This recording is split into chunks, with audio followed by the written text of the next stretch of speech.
بسم الله الرحمن الرحيم تبارك الذي بيده الملك وهو على كل شيء قدير الذي خلق الموت والحياة ليبلوكم أيكم أحسن عملا وهو العزيز الغفور الذي خلق 7 سماوات طباقا ما ترى في خلق الرحمن من تفاوت فارجع البصر هل ترى من فطور ثم ارجع البصر كرتين ينقلب إليك البصر خاسئا وهو حسير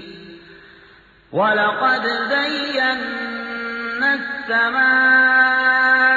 الدنيا بمصابيح وجعلناها رجوما للشياطين وأعتدنا لهم عذاب السعير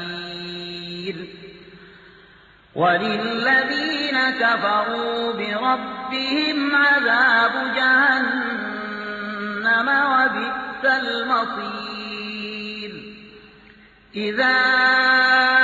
ألقوا فيها سمعوا لها شهيقا وهي تفور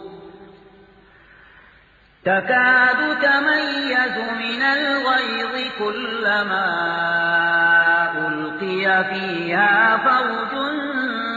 سألهم خزنتها ألم يأتكم نذير قالوا بلى قد جاءنا نذير فكذبنا وقلنا ما نزل الله من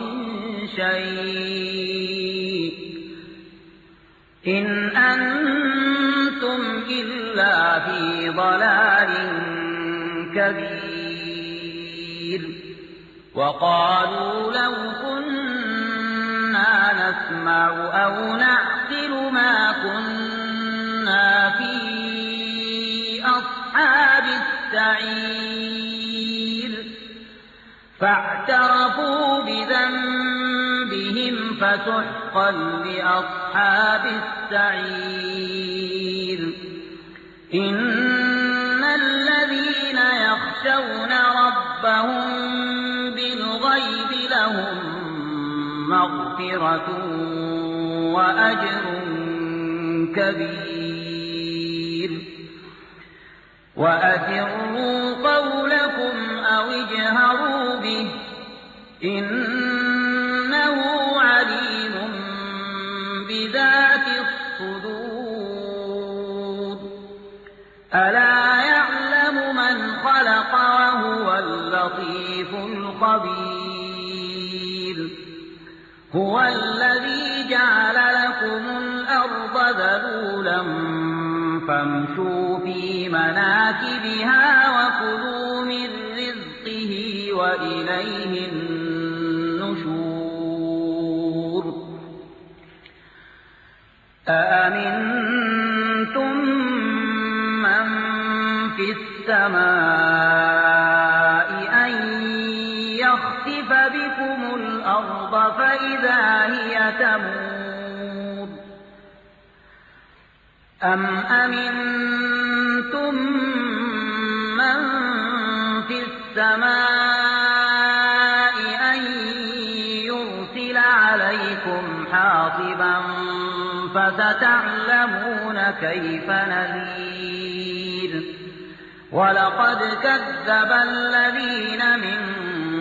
قبلهم فكيف كان نكير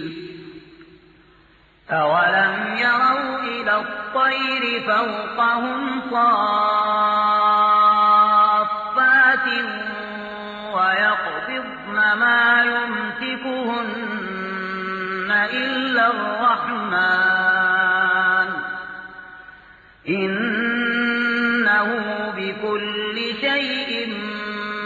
بصير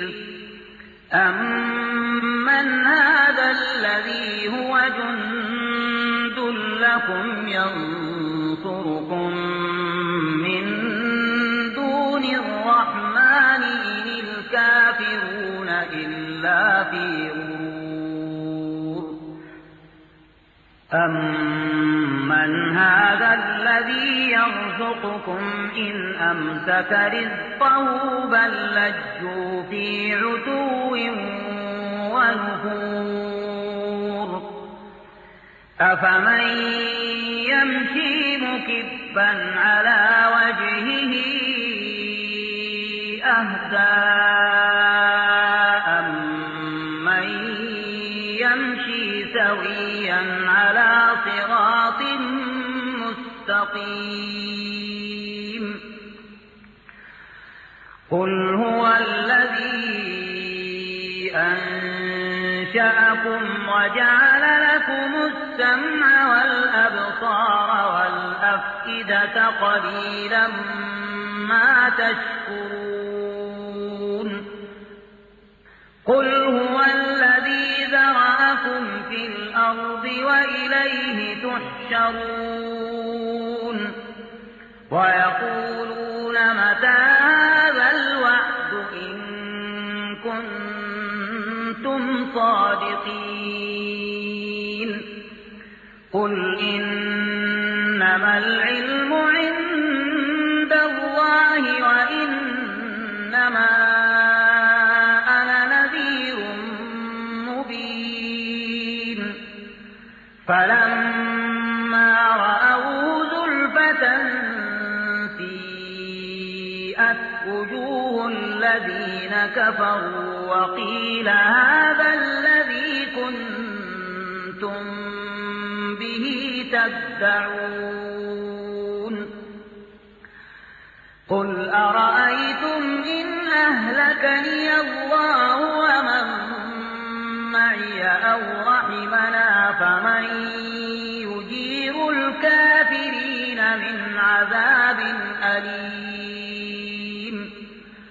قل هو الرحمن آمنا به وعليه توكلنا فستعلمون من هو في ضلال مبين قل أرأيتم إن أصبح ماؤكم غورا فمن يأتيكم بماء